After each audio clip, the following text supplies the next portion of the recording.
Alhamdulillahirabbil alamin. Nahmaduhu wa nasta'inuhu wa nastaghfiruh wa na'udzu billahi min shururi anfusina wa min sayyiati a'malina. May yahdihillahu fala mudilla lahu wa may yudlilhu fala hadiya lahu. Asyhadu an la ilaha illallah wa asyhadu anna Muhammadan abduhu wa rasuluh la nabiyya ba'da. Kita telah menyelesaikan bagian pertama, tapi berisikan dua kelompok. Kelompok pertama general, tetapi yang dimaksud adalah orang-orang yang akhirnya sukses bertakwa. Inputnya bermacam-macam, bisa asalnya Yahudi, bisa Nasrani, bisa juga dari musyrikin. Akhirnya mampu menerima Al-Quran dan menjadikan Al-Quran sebagai hudan, maka mereka disebut bertakwa. Kurang lebih, bukan kurang lebih, terdiri dari 4 ayat sampai ayat 5. 2 ayat sisanya adalah soal orang-orang kafir. Berarti ayat 6 sampai ayat 7. Lagi cerita pembukaan. Protes saya pegang sahut soalnya. Berarti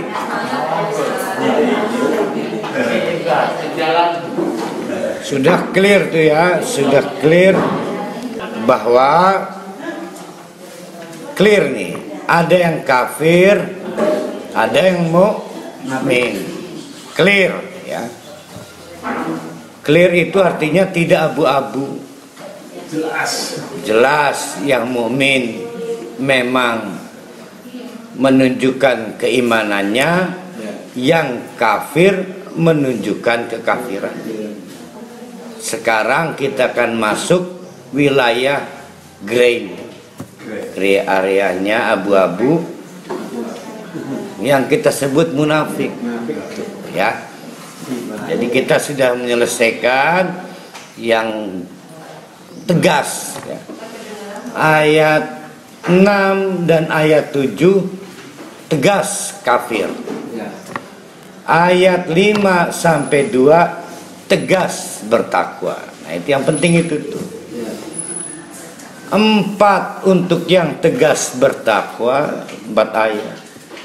Cuma 2 ayat untuk yang tegas kafir. 13 ayat untuk yang abu-abu sampai ayat 20. Artinya ini yang paling rumit karena sulit untuk dipastikan keabu-abuan orang itu. Kita menyebutnya munafik. Jadi dari ayat ke-8 sampai ayat 20 kita akan bicara tentang yang abu-abu, orang munafik. Karena yang tegas kafir sudah, yang tegas bertakwa sudah. Dari ayat 8 ya.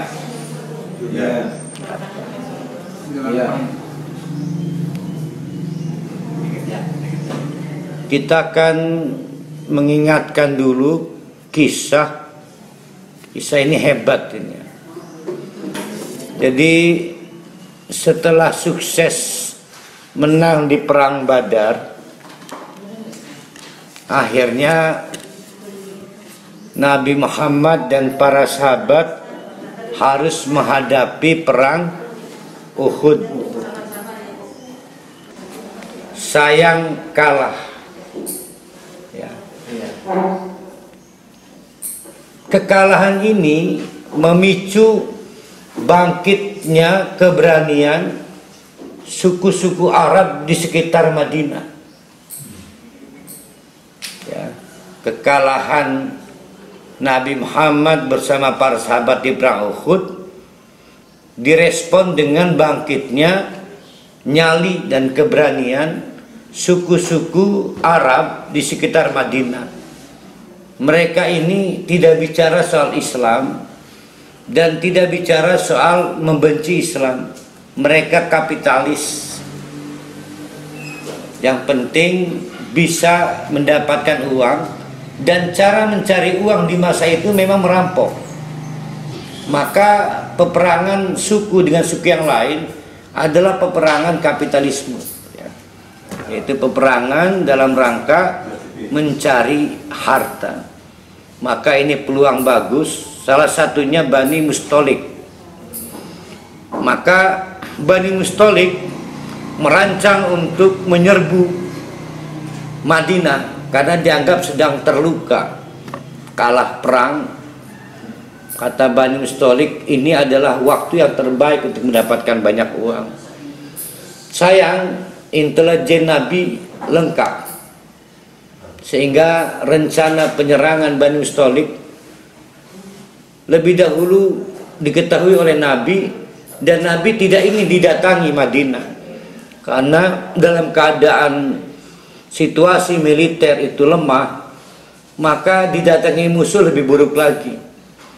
Maka Nabi Muhammad mendahului penyerangan, sehingga lebih dahulu menyerang, sehingga peperangan terjadi di wilayah Bani Mustalik. Hanya beberapa hari peperangan dimenangkan oleh Nabi Muhammad. 100-an orang dari Bani Mustalik tertawan. Salah satunya adalah seorang putri yang kemudian dinikah oleh Rasulullah.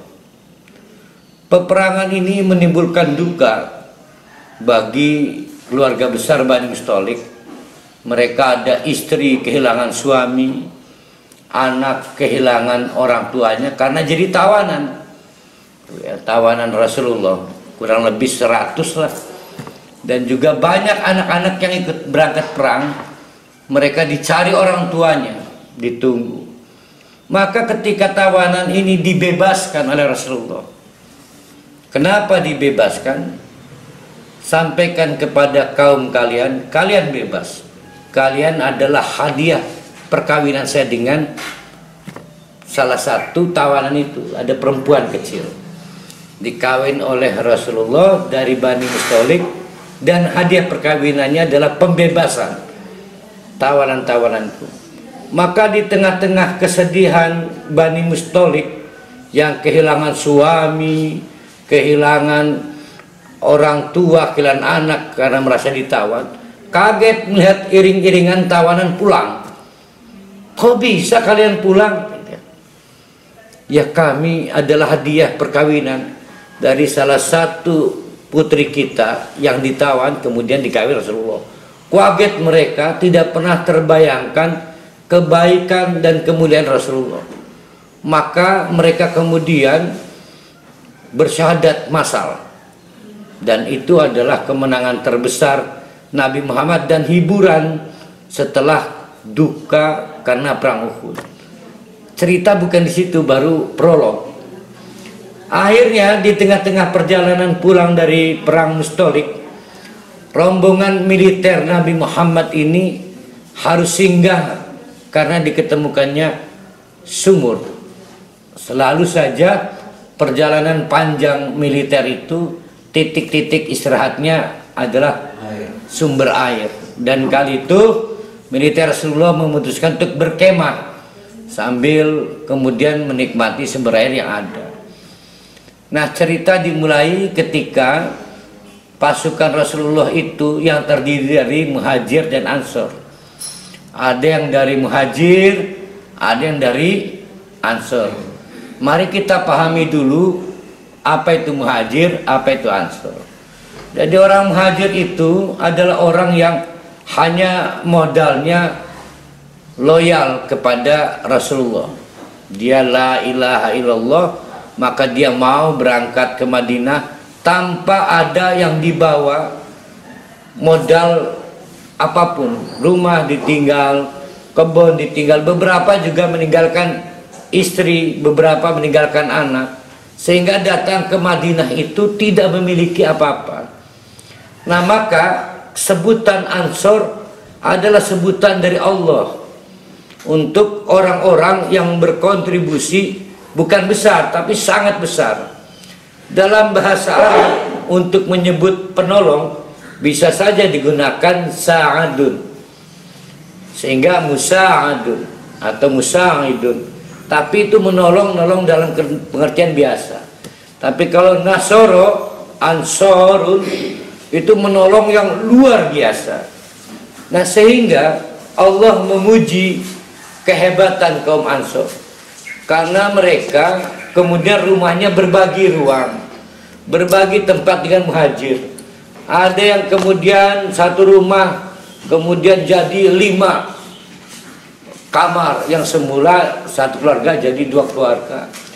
Dilukiskan di dalam Al-Quran, walau khusus, walaupun mereka menderita kelaparan. Catatan pentingnya bukan kelaparan ya, menderita kelaparan. Beda antara kelaparan dengan menderita kelaparan. Karena memang orang Ansar itu bukan orang kaya, mereka petani, cuma orang yang sudah lebih dahulu Islam dan tulus menerima orang-orang Muhajir.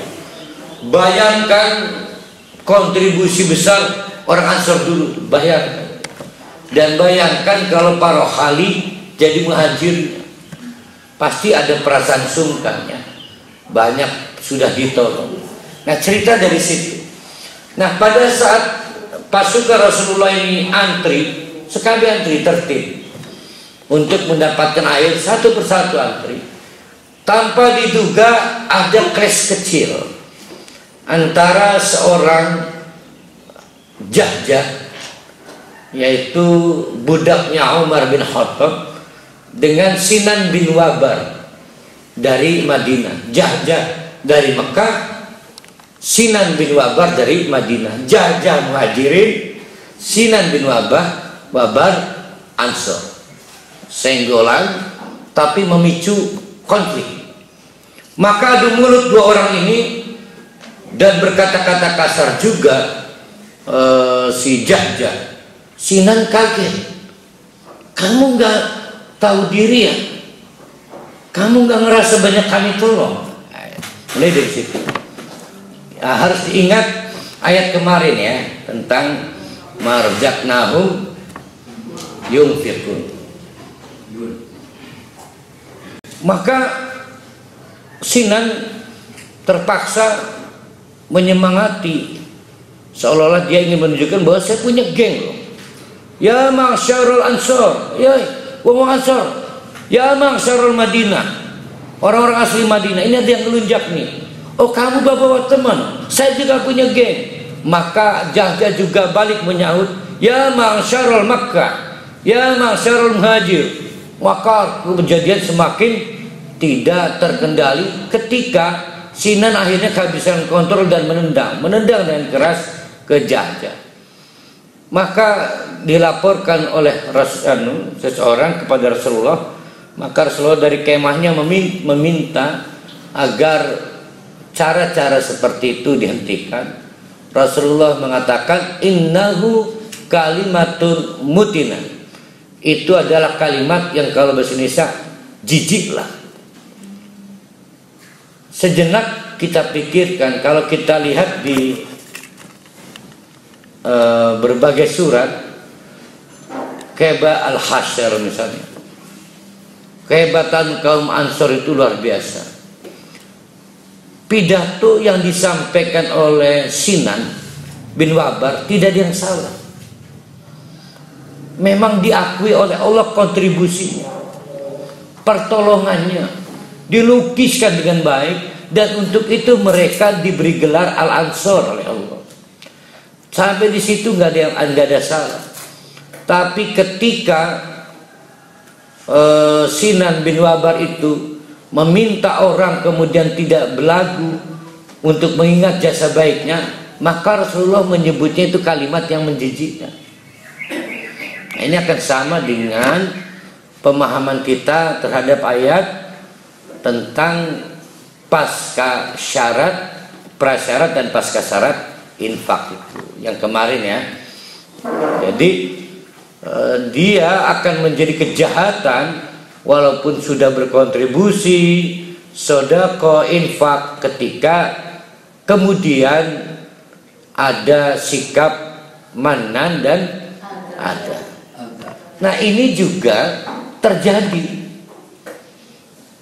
Sinan bin Wabar merasa kaget, ngelunjak, nggak ingat kita kasih apartemen, kasih rumah, kasih kamar, hasil panennya berbagi, wanten amat ya, kamu nggak ingat. Nah, akhirnya Rasulullah meminta stop.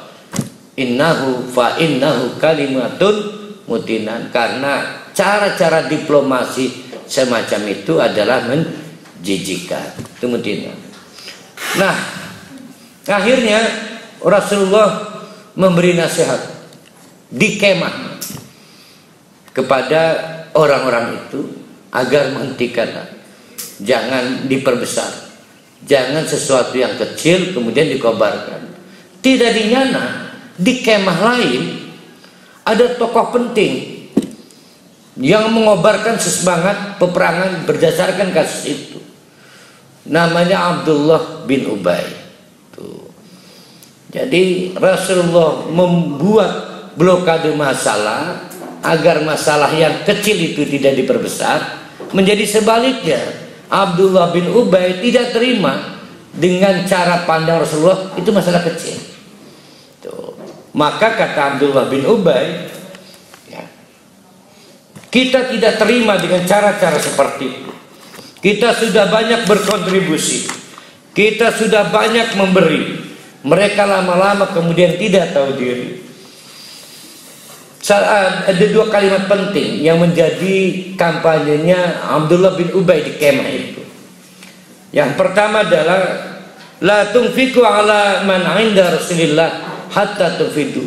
Mengko tidak boleh lagi ada yang berkontribusi pada orang-orang muhajir sampai mereka kemudian lenyap. Itu yang pertama. Yang kedua, la in raja'na ila madinati la yuhrijanna al-a'azzu minal adab. Nanti kalau kita udah balik Madinah, jangan sampai terjadi ada pengusiran, kecuali yang kuat mengusir yang lemah. Tidak boleh lagi numpang di rumah kita. Tidak dinyana kampanye Abdullah bin Ubay mengobarkan semangat provokasi itu direkam oleh anak kecil yang ikut dalam konvoi peperangan itu, namanya Zaid bin Arqam. Maka Zaid bin Arqam lari meninggalkan kemah orang Ansor menuju pamannya yang ternyata sedang diberi nasihat oleh Nabi terkait kasus cekcok antara Jahjan yang merupakan budaknya Umar bin Khattab dengan Sinan bin Wabar itu. Di dalam kemah itu juga ada Umar bin Khattab. Maka Zaid bin Arqam lapor pada pamannya bahwa ada orang bernama Ubay, Abdullah bin Ubay, malah membangkitkan provokasi sehingga ceramah-ceramahnya sangat jijik. Diterangkan semua kalimat itu termasuk dua kalimat penting tadi. Harus dicatat dua kalimat penting karena ada yang mengejutkan dari dua kalimat pentingnya. Yang pertama adalah kita akan tidak boleh lagi memberi infak kepada orang-orang muhajir sampai mereka punah lenyap. Yang kedua, nanti kalau kita sudah pulang ke Madinah, maka kita usir mereka. Nah, maka demikianlah dilaporkan pada Rasulullah. Kata siapa? Itu laporan Zaid bin Arqam. Dia anak kecil. Iya. Rasulullah tampak ragu, ini gak main-main. Bocah cilik bisa merekam kalimat sebanyak itu. Umurnya 10 sampai 11 tahun Zaid bin Arqam. Maka Zaid bin Arqam seperti terpukul karena laporannya diragukan Rasulullah ketika Rasulullah menyuruh kepada sahabatnya, panggil Abdullah bin Ubay, bawa ke kemah sini. Maka Zaid bin Arqam memilih duduk di luar kemah sambil pandangannya layu ya. Dan dia melihat ketika Abdullah bin Ubay lewat, dia yakin itu orang kemarin tadi pidato. Nah, maka Abdullah bin Ubay ditanyakan, apakah kamu ngomong begini dan begini? Wallahi, demi Allah. Nah, itulah yang terekam di surat Al-Munafiqun. Semua dibantah. Maka Rasulullah mengizinkan Abdullah bin Ubay pulang. Dan Zaid bin Arqam kaget. Tidak ada hukuman apapun kepada Abdullah bin Ubay. Maka Abdullah bin Ubay lari ke kemahnya. Diceritakan dalam riwayat itu sampai menangis karena merasa saya tidak dipercaya oleh Rasulullah. Ya. Akhirnya malaikat Jibril turun menegur Rasulullah. Turunlah surat Al-Munafiqun sampai ke ayat 7. Ayat 8, ayat 7 itu persis kalimatnya Zaid bin Arqam. Ayat 8 juga persis kalimatnya Zaid bin Arqam. Detil kata per kata. Betapa hebatnya Al-Quran merekam ucapan Zaid bin Arqam itu. Ya. Walaupun dia mendengarkan dari Abdullah bin Ubay. Maka Rasulullah memanggil, coba panggil Zaid bin Arqam itu.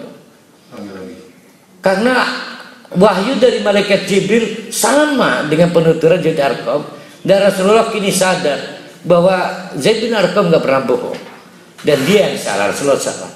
Maka dipanggil orang pertama yang mendengarkan atau diperdengarkan surat Al-Munafiqun setelah diterima dari malaikat Jibril kepada Rasulullah, itu adalah Zaid bin Arqam. Ya, hebatnya Zaid bin Arqam itu surat Munafiqun. Nah, cerita ini menjadi penting sebelum kita masuk ke ayat 8, ayat 9, bahwa selalu ada orang-orang seperti Abdullah bin Ubay ya, dengan model-model yang terus-menerus ada dan memang akan memproduksi kalimat-kalimat yang menjijikkan itu. Nah, namun mempersamakan antara kontribusi dengan kemunafikan menjadi pendek hubungannya. Kan tadi kan siroro ingat benyentak tulung. Itu jadi pendek hubungannya. Tidak sekedar batalnya pahala infak atau rekening kita di bank Allah di akhirat. Itu hubungannya jadi pendek dengan kemunafikan. Nah, kita baca ayat-ayat kita. Wa minan nasi may yaqulu amanna billahi wa bil yaumil akhir wa ma hum bimu'minin. Wa minan nasi, min nggak banyak, paling sebagian orang doang. Tapi wa minan nasi, dan sedikit dari kalangan manusia atau sebagian, man ada orang yaqulu amanna, yang selalu yaqulu istimror, selalu ngaku nih amanna, beriman, tidak tanggung-tanggung berimannya. Satu, billahi, kepada Allah. Yang kedua, wabil yaumil akhir, dan kepada hari akhir. Kalau kita pakai ayat 1 sampai ayat 7 kemarin, yang paling berat percaya kepada gaib itu percaya kepada hari akhir. Ini nggak tanggung-tanggung, bombastis pengakuan keimanannya, tapi dipatahkan oleh Allah, wa ma hum bimu'minin, padahal mereka sebetulnya tidak pernah menjadi orang beriman. Jadi statementnya yu'minuna amanna, tetapi kemudian dipatahkan oleh Allah dengan isim fa'il, kata benda, yaitu wa mahum bimu'minin. Mu'minin itu kata benda, sehingga tidak kena problem waktu, berarti permanen. Kalau suatu benda sudah jadi benda, misalnya tadi itu ya, mobil lagi, kemarin mobil ya, A17 AV, ya tetap selamanya jadi mobil.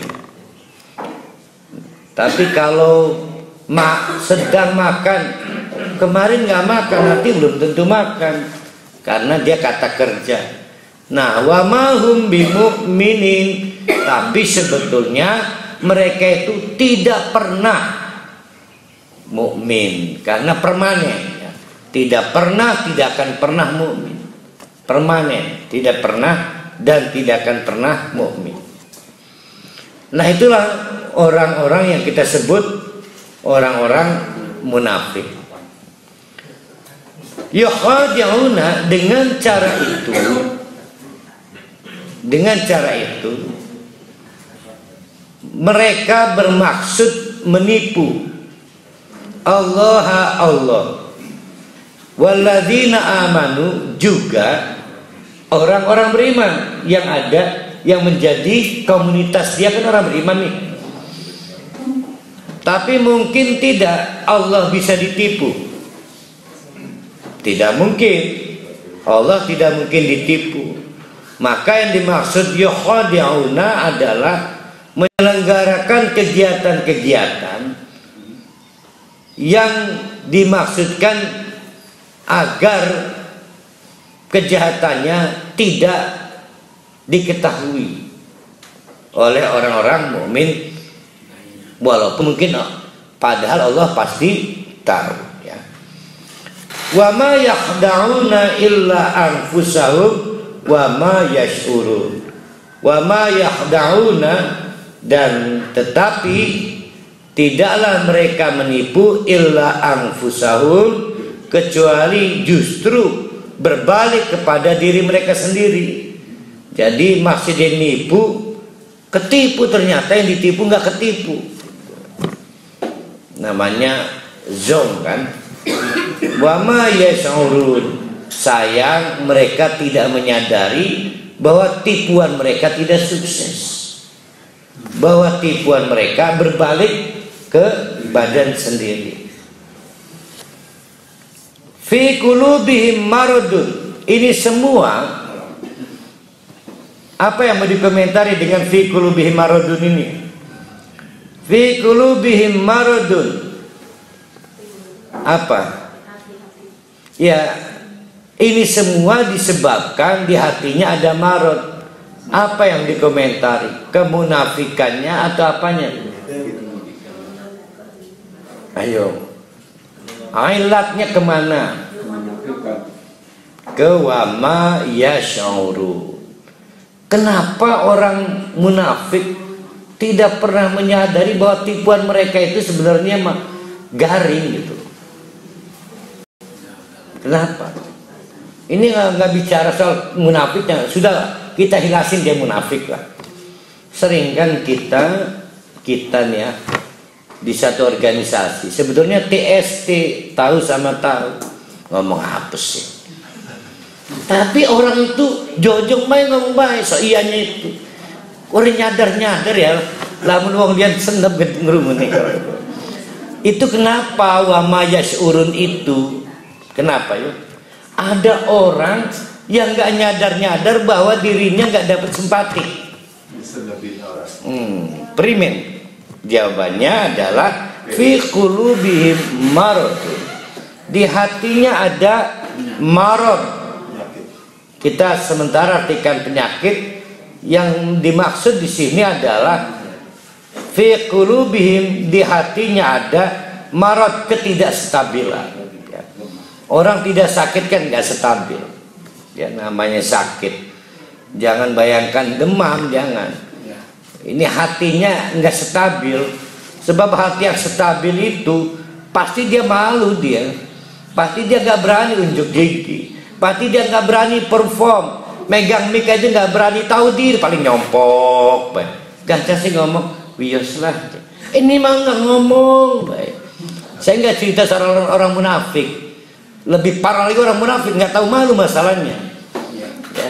Padahal kalau dia percaya pada yang gaib, Allah tahu kebohongan dia.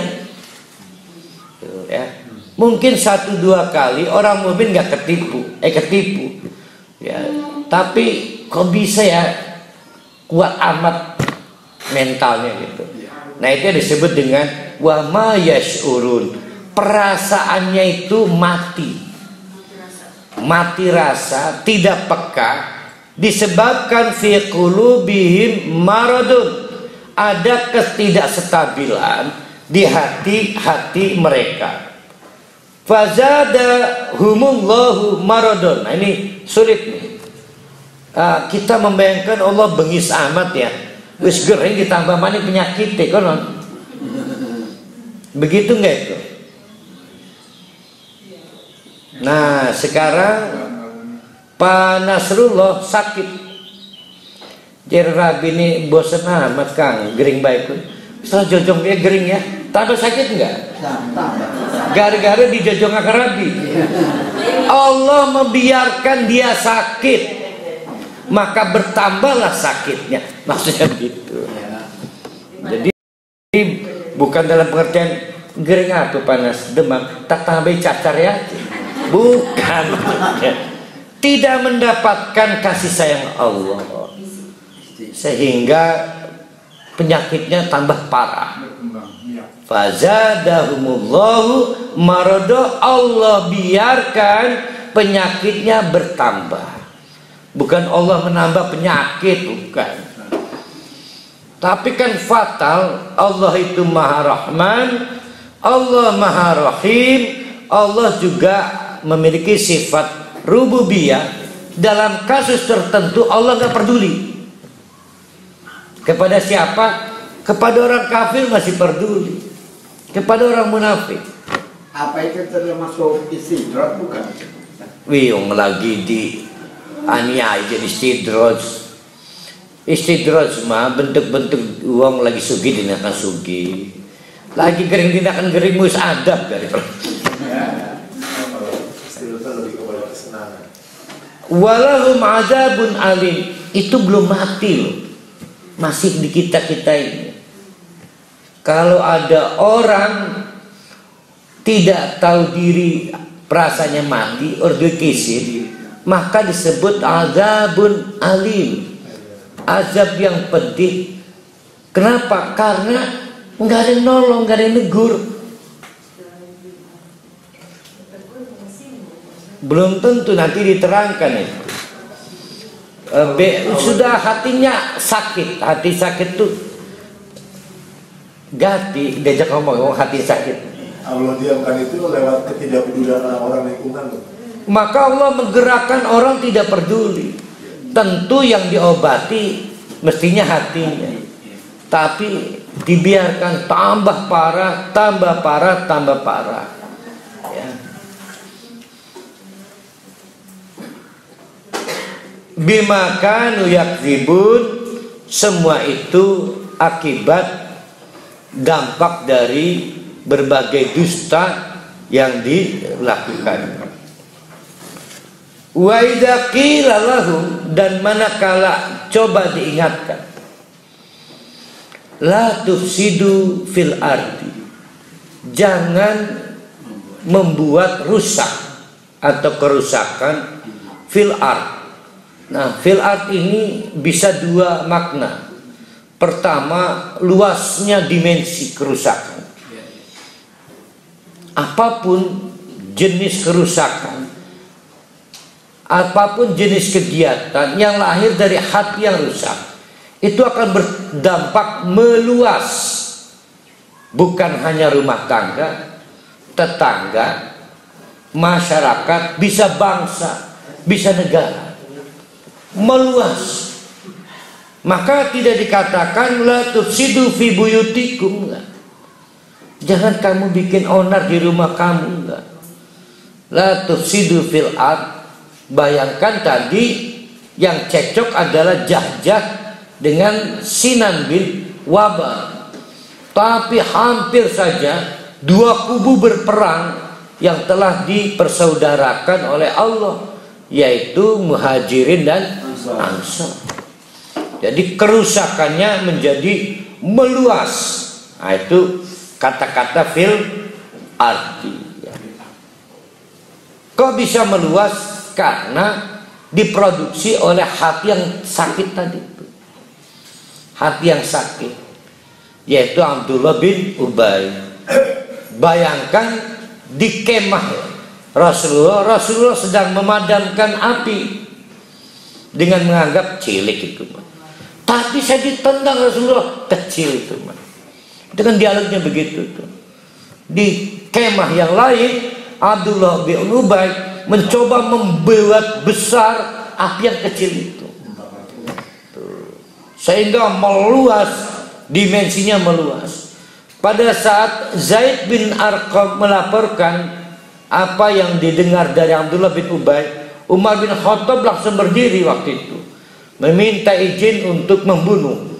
Timbul pertanyaan, sekejam itu hukum Islam? Ya, Rasulullah jangan pakai dulu cara itu. Kalau Rasulullah ngomong jangan pakai dulu cara itu, artinya kemungkinan diizinkan membunuh. Nah, sekejam itu hukum Islam. Kita lupa ini konvoi militer. Jadi umat Islam yang berangkat ke medan perang adalah umat Islam yang didata, dikeluarkan SK sebagai pasukan reguler. Dalam hukum militer pengkhianat itu wajib dibunuh. Nah, itu jangan lupa, ini bukan sahabat dalam mengerti di Madinah, ini dalam konvoi peperangan, belum nyampe rumah ini. Ya, diingat gitu ya. Hukum perang itu mewajibkan tembak di tempat terhadap pengkhianat dalam keadaan perang. Begitu nyampe Madinah umat biasa lagi. Begitu mau perang lagi didata lagi, keluar SK, daftar nama yang akan berangkat perang. Maka yang mati juga didata. Itu yang jelas belum ada yang mati namanya Rohalin, belum ada.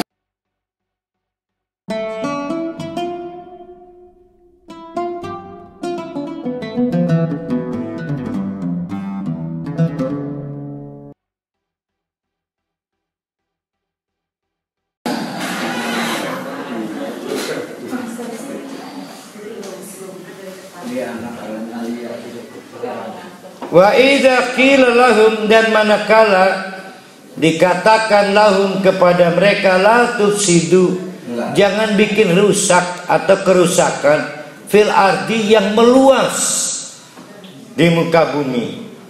Nah, la tufsidu itu bumi memang disediakan oleh Allah, sudah maslahat, udah jadi. Tapi kita bikin gagal, menjadi tidak maslahat. Misal meja ini saya pretelin menjadi tidak berfungsi lagi jadi meja, itu disebut ifsad. Jadi membuat tidak berfungsi lagi hukum-hukum sunnatullah Allah di muka bumi. Orang menjadi tidak mau menyumbang, orang tidak mau melindungi, orang tidak mau adil, itu namanya ifsad, gara-gara provokasi. Kalau dibiarkan apa yang dilakukan oleh Abdullah bin Ubay, walaupun dengan dalih kita harus menuntut keadilan, Rasulullah harus menegakkan keadilan, tapi menuntut keadilan dengan cara-cara yang merugikan, karena akibatnya akan terjadi konflik yang meluas, yang besar antara Muhajir dengan Ansor. Nah, itu disebut dengan ifsad, la tufsidu ya. Itu khasnya orang-orang munafik. Qalu innama nahnu muslihun. Jangan salah paham, buka kacamata, kami justru yang membuat perbaikan. Itu khasnya orang-orang munafik. Maka Kata munafik itu berasal dari kata nafiqun. Kalau kata infak itu berasal dari kata nafakun. Nafikun itu berit, tikus yang apabila dikejar, kalau dia punya 2 lubang, maka dia lari dan muncul di lubang satunya. Dikejar lagi dari lubang sana, maka lari dan muncul di lubang yang lainnya. Itu nafikun. Tapi kalau infak, nafakun, terowongan dengan 2 lubang mulut. Terowongannya itu, kalau kita mengeluarkan sedekah di mulut terowongan ini, maka kita nggak bisa ambil hasilnya di terowongan itu, di mulut terowongan yang tadi kita masuk. Kita ambil di terowongan, mulut terowongan yang lain, yaitu di akhirat. Itulah yang disebut dengan infak. Nah, tapi intinya samalah, tikus dengan 2 mulut terowongan. Satu saat dia muncul seolah-olah membuat perbaikan. Satu saat dia muncul padahal membuat keburukan. Wajahnya bisa 2 lah, karena dia musuh dalam selimut. Itu namanya munafik. Maka kalau kemudian dinasihati, wih aja gawe provokasi baik sih, udah tegas, wih ngomong apa sih? Orang kedelang tak kita ikan guru, kita ikan ustaz, aja asal ngomong. Itu orang munafik ya. Wa idza ala innahum humul mufsiduna walakinna la yash'urun. Lagi-lagi diungkap oleh Allah, nanti sampai 2 kali belakang ya. Ingatlah mereka sebetulnya al, pakai al lagi, berarti isim, kata benda, isim fa'il, permanen membuat kerusakan. Orang munafik itu permanen membuat kerusakan. Walakin la yash'urun, tapi lagi-lagi perasaannya mati karena hatinya mengalami ketidakstabilan, sehingga tidak ngerasa bahwa dia lagi memproduksi kerusakan. Dia nggak ngerasa bahwa yang dilakukan kerusakan. Wa idza qila lahum aminu, kalau diingetusi sekali-kali mau beriman sejati yang clear kayak ayat 1 sampai 7. Kalau beriman, kalau kafir yang jelas lah, jangan grey, jangan abu-abu. Kama amanan nas, sebagaimana orang-orang yang lain tuh jelas kedudukannya beriman. Qalu anu minu kama amana sufa, kayu bloon bahai pepeliwan wong iku. Nah, itu maksudnya itu ya. Cuma kan kadang-kadang kalau bahasa kita terjemahkan qalu, maka orang-orang munafik itu ngomong anu minu kama amana sufa, apakah kami harus beriman sebagaimana orang-orang bodoh itu? Nah, maksudnya kayak bodoh bahai ngaku beriman. Ala innahum humus sufa, padahal badan dewe kesing bodoh, walakin la ya'lamun, tetapi akal pengetahuannya sudah hilang. Wa idza laqul ladzina amanu, dan pada saat dikatakan kepada mereka amanu qalu amanna, pepeluan milu ngomong beriman, maka satu saat ikutan tuh ke majelis, ikut majelis. Bisa membedakan dia munafik gak munafik? Yang pasti berbeda yang ke gereja bukan mukmin. Jelas kan? Nah, satu saat wa idza khalau, pada saat kembali lagi ke kumpulan lainnya, ila syayatini. Nah, ini menarik ini. Kan gak mungkin yang dimaksud jin setan nih. Tapi Allah menyebut kolega-kolega munafiknya sebagai syayatinihim, setan-setan mereka. Memang setan itu minal jinni wal insi. Disebut saya, ini disebut setan ketika sukses memprovokasi orang berbuat kejahatan. itu disebut setan. Tapi kalau saya cuma lah apa sih salat, kenapa bu? Orang lain nggak ada yang terinspirasi dengan saya. Saya bukan setan, saya orang berdosa doang. Tapi ketika saya ngomong kepada Jamal Malam, udah saya buktikan urusan salat. Udah kena cacar, udah kena hapus, nyantai baiklah. Jamal akhirnya terinspirasi, maka sejak itu saya jadi setan. Jadi setan itu adalah penggoda orang, setan. Tapi kalau orang menggoda diri sendiri dan tidak ada pengikutnya, bukan setan, itu orang berdosa. Nah ini yang menarik, orang munafik ketika comeback dengan teman-teman yang satu jiwa yang sakit maradun itu, maka Allah menyebutnya ila syayatinihim, itu mereka berkumpul dengan setan-setan. Jadi oleh Allah disebut setan, padahal manusia. Qalu inna ma'akum, tenang bro, inna ma'akum, saya tetap loyal ke kalian, kita satu geng kan, gitu. Inna ma'ana mustajud, lagu doang kita mahajar binyi pun, lagu doang. Memang dia menipu ke sini, yang sejatinya tadilah syaitan ini. Pada waktu dia mengatakan inna ma'akum, itu yang clear. Itu yang clear. Pada waktu dia ngomong ikutan amanah di kelompok kita, itu yang grey, yang abu-abu. Nah oleh karena itu pernah kita buat kesimpulan, siapakah orang munafik? Orang munafik adalah orang kafir yang masih berKTP Islam. Jadi kelak nanti di ayat berapa ya? 20 atau ayat berapa? Ayat 19-nya, ujung-ujungnya Allah nyebut kafir-kafir juga, bro. Ya, kepada orang-orang munafik itu. Ini kita kan akan mengkaji tentang orang-orang munafik itu sampai ayat 20. Tapi ayat 19 keburu divonis bahwa mereka tidak lain adalah al-kafirin, orang-orang kafir. Sayang KTP-nya masih Islam,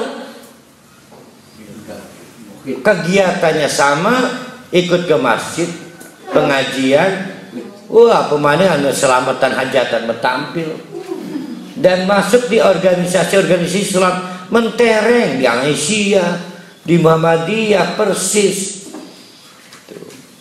mentereng. Tapi sebetulnya mereka sudah kafir. Itu jelas kafir, menjadi grey, menjadi abu-abu ketika kegiatannya bersama kita. Syirik sebenarnya Kristen, tak Islam sih. Lah orang kedelang, tak tiap dina kita kelan syirik, itu grey kan. Nah, itu disebut dengan munafik.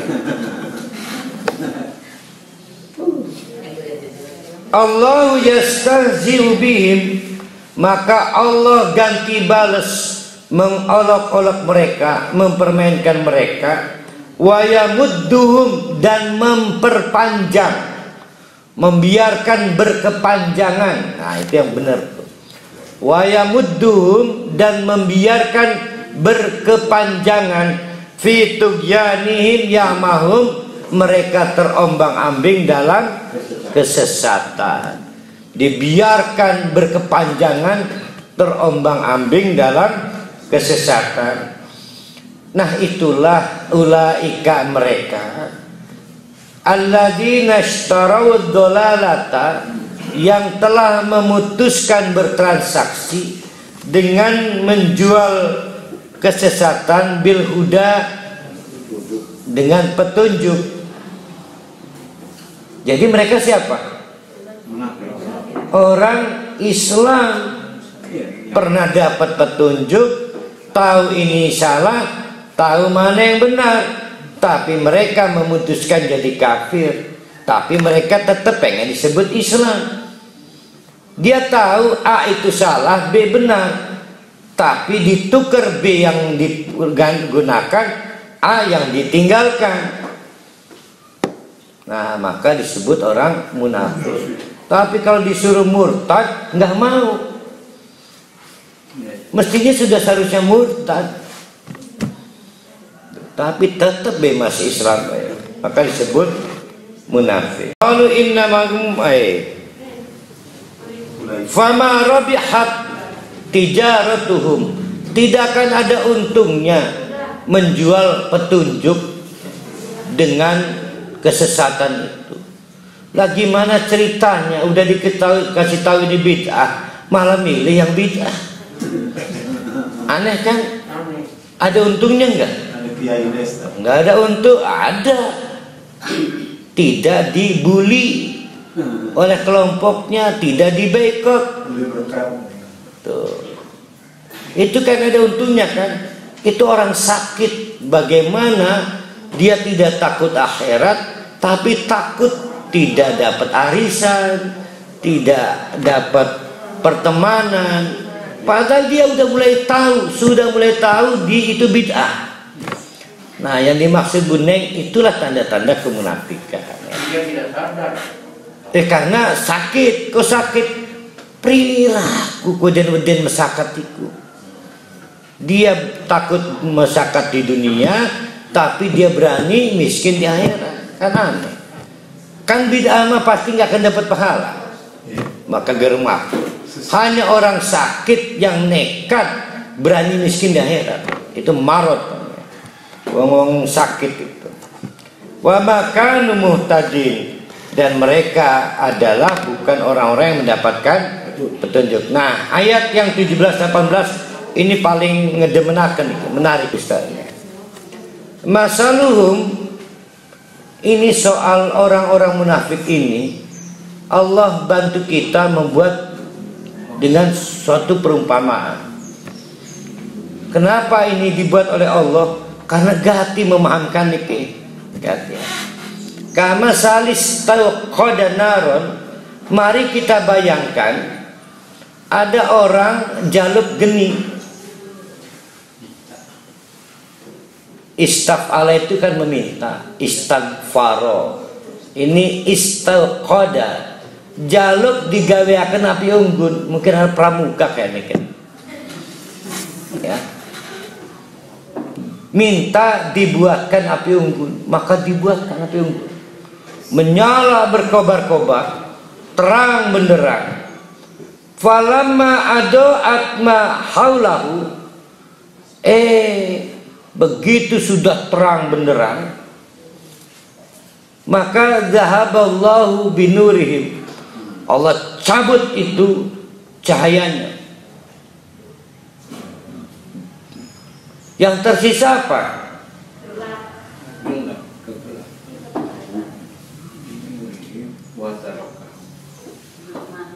Panas bara. Yang tersisa adalah gelap dan panas. Hawa panas inilah hawanya orang munafik. Ya. Wa tarakahum fi dulumatin la yubsirun, maka Allah membiarkan mereka gelap dan tidak mampu melihat kebenaran. Karena minta dibuatkan api unggun, diambil cahayanya, yang tersisa gelap dan panasnya. Sumun bukmun umyun fahum la yarji'un, maka mereka menjadi apa? Sumun tuh tuli, bukmun, bisu, umyun, buta, sehingga mereka tidak bisa kembali, tertahan di titik api unggun tadi itu, ngejogrok. Nah, ini ngeri karena menceritakan hilangnya peluang bertobat. Jadi orang lupa saya, bertobat itu hidayah. Peristiwa orang bertobat adalah sama dengan peristiwa orang mendapatkan hidayah. Kalau anu wong hijrah itu artinya oleh hidayah. Karena tidak mungkin orang bertobat kalau tidak mendapat hidayah. Nah, orang-orang munafik itu adalah orang yang dijanjikan oleh Allah sendiri tidak akan pernah diberi hidayah lagi, sehingga la yarji'un, tidak akan ada peluang tobatnya. Orang munafik. Wallahu a'lam bishawab ya. Tingkat permainan munafiknya itu berapa yang dikunci pintu tobatnya. Wallahu a'lam bishawab. Tapi kalau saya bukan ke sana arahnya. Arahnya adalah jangan mencicipi perilaku munafik. Khawatir sakau nantinya tidak bisa layar jauh. Au kasoyibin, ini perumpamaan kedua. Ini juga dengerin nih. Au kasoyibin minas sama, atau bayangkan oleh kita ada air hujan yang deras turun dari langit. Air hujan itu kalau kita pakai surat Al-Mujadalah ayat 17 itu disamakan dengan Al-Quran. Air hujan menumbuhkan tumbuh-tumbuhan yang mati. Fa'ahya bihi apa? Fa'ahya, maka ditumbuhkanlah bihi dengan air hujan itu fil ardi, di muka bumi, as-samarot, buah-buahan, apalagi itu. Alhamdulillah itu berarti. Nah, sebelum 17 Allah juga menurunkan Al-Quran. Maka dengan Al-Quran itu hati yang mati dihidupkan ya, hati yang mati dihidupkan. Sama-sama punya power untuk menghidupkan. Al-Quran menghidupkan hati yang mati, air hujan menghidupkan tumbuhan yang mati. Nah, sekarang air hujan ini, Al-Quran ini, hudan ini, petunjuk ini diturunkan oleh Allah dalam skala yang besar, lebat sekali. Fihi dulumatun, dalam keadaan gelap saking lebatnya. Warodun, disertai oleh petir, kilat, wabarkun, dan kilat. Petir artinya bersuara, barkun artinya bercahaya. Sudah kebaikan Allah diberi nasihat, ini bid'ah. Malah yaj'aluna asabi'ahum, kalau cuma ruwet ngerunggu para hali ngomong bid'ah, cukup satu telunjukin aja. Ini saking bencinya, gak senengnya. Maradun, di hatinya sakit. Mekenen ki. Waduh, acak-acak. Saking udah terima. Lah kelakuan wong anu kan wong dari bengakan. Lamun pengen orang ngurung makan tinggal aku baru ngomong. Atau mekenen lagi. Nah, itu namanya yaj'aluna asabi'ahum fi adanihim minas sawa'iqi hadarul maut, karena keras merinding kayak matikan. Wallahu muhitum bil kafirin, padahal Allah sudah memblokade al kafirin, batas-batas kekafiran. Sudah dibuat jelas di ayat 6, di ayat 7. Muhitun itu membuat blokade, nggak bisa tercampur. Munafik kafir, mukmin. Yakadul barku yahtafu absarahum, di tengah-tengah curahan hujan yang lebat, di tengah-tengah Al-Quran itu membuat hati kita sebetulnya melek. Yakadul barku yahtafu absarahum, bisa saja Allah itu membiarkan kilat itu menjadikan matanya itu apa ya?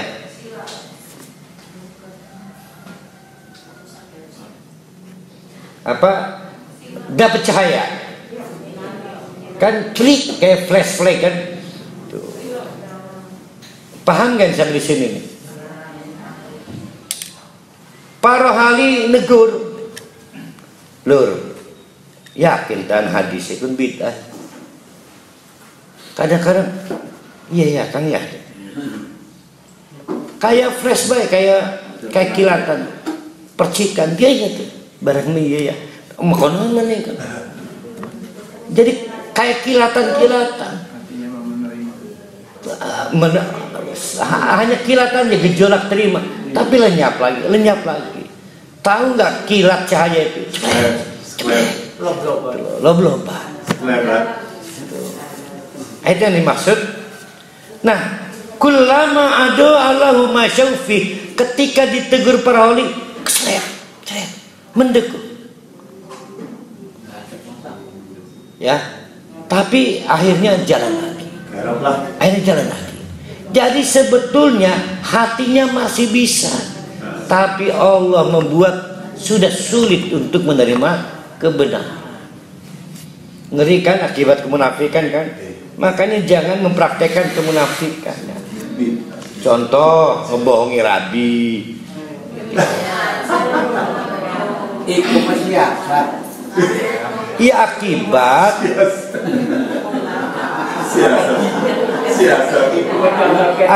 istrinya satu kan ngebohongi rabi baik.